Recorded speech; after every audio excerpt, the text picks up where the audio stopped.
Hello, fellow Eorzean, and welcome. My name is V, and I will be your host this week. Today, we're going over some of the most important Final Fantasy XIV news, events, and other things in game. So if you're looking for a bit of inspiration, some community tea, or ideas on what to do in game, you're in the right place. Before we do go on, make sure to hit that sub button so that you can come back anytime. When it comes to this week, one of the most important things in Final Fantasy XIV is the collaboration between FF14 and Fall Guys.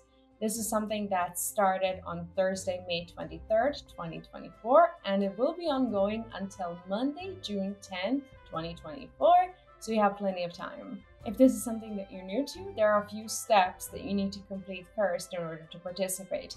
You need to create a character in Final Fantasy XIV, which if you're here, I'm assuming that you have or at least are planning on having. You need to level your character up to 15 and complete the following quest. It could happen to you, which is one of the blue quests that you will find in Ul'dah Steppes of Nald. Now, in order to start this, you're gonna need to complete the MSQ quest first, called either the Gridanian Envoy, the Ul'dah Envoy, or the Lamizan Envoy, depending on what you've chosen when you created your character. After you've unlocked the Gold Saucer and you did all of that, then you need to find a quest just crowning a round, which is in Gold Saucer, and your quest giver will be Luina.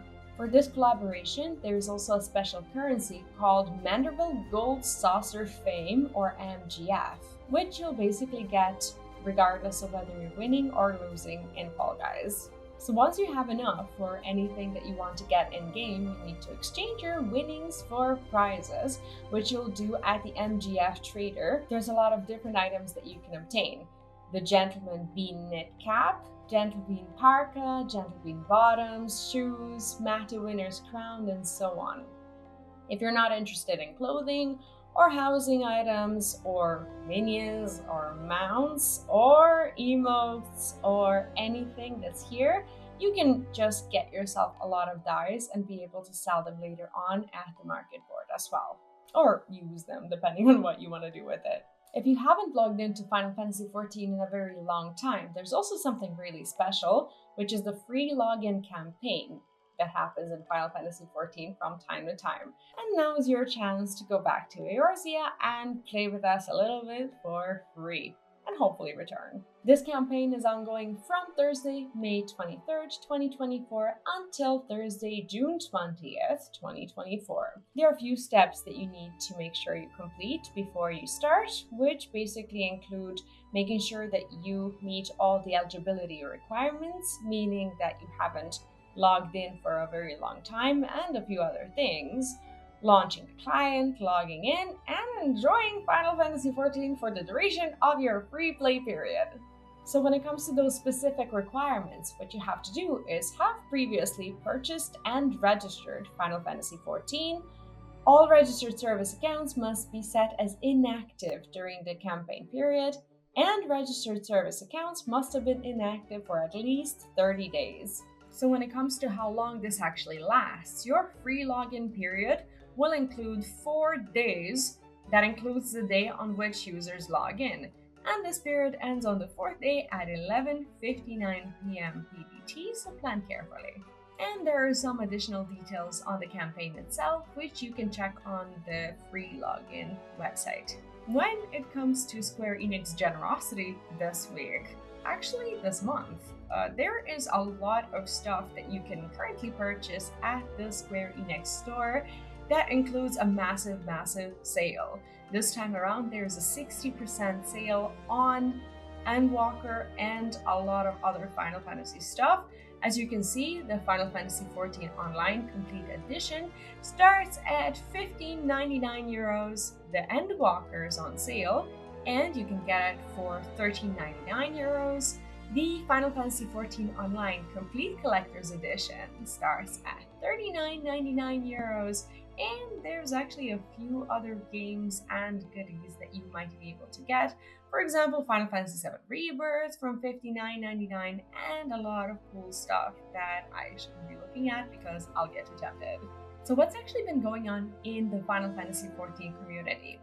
One of the hottest and most disturbing news this week is that Zepla, who we all know as one of the biggest Final Fantasy XIV creators, currently cannot play Final Fantasy XIV because of the MOG station. This is what Zepla says in her tweet. My account region is Ukraine. Krista not allowed for Ukraine because of some error. She has Visa Debit, and people have reported problems with Visa Debit. Visa Debit has USA address, which is different from my account country, which causes problems. You cannot change your account country, entry level subtype. She does not allow game time card, and if you want to use the game time card, you must change entry sub to standard sub. And in order to change entry sub to standard sub, it requires you to update payment method, which forces you to unregistered current payment method, which she did, and then tried to add it back, and there was an error code happening. Most likely because of the card region is different from account country. Even though it is the exact same payment method she always had for years, it no longer works. So Zepla tried to cancel sub and then use game time card, but even though sub is cancelled, the account is still flagged as entry and won't allow Zepla to use a card. And she gets an error message for every possible way to renew a subscription.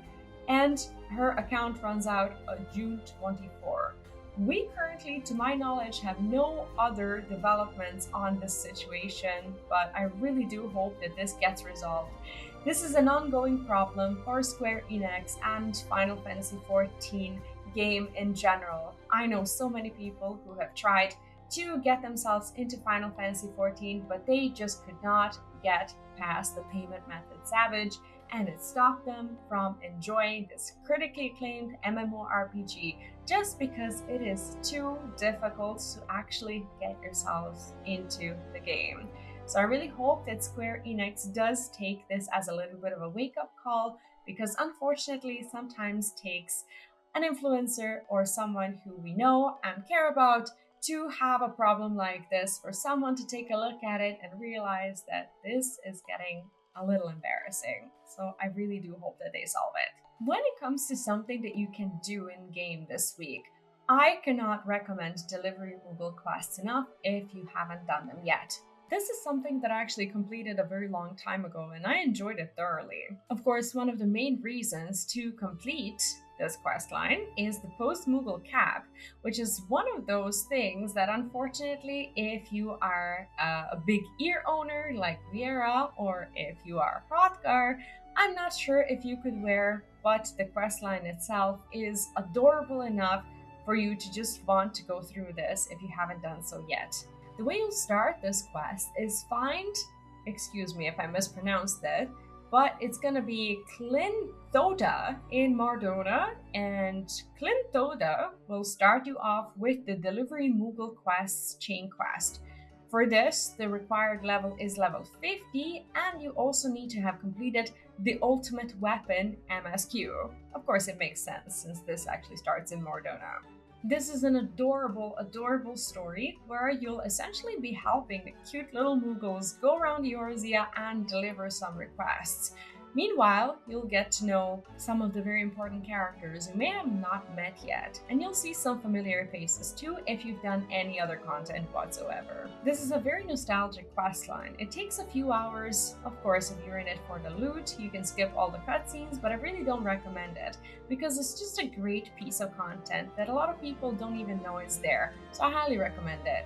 So just to sum up, this questline starts with of errant epistles and ends with the quest The Little Post-Moogle That Could, which will award you with Post-Moogle Cap and an achievement called Postal. When it comes to our Final Fantasy XIV Artist of the Week, I cannot recommend Supa Gulnaba Man enough. This was an adorable picture that I found scouring the internet for cool Final Fantasy art, and it is in great spirit for Dawn Trail. So please do enjoy this very correct depiction of Grahatia and Kryl, and make sure to give Supa Gulnaba Man a follow on Twitter for more good stuff. This week's Catch a Pet recommendation is going to be Chigoe Larva.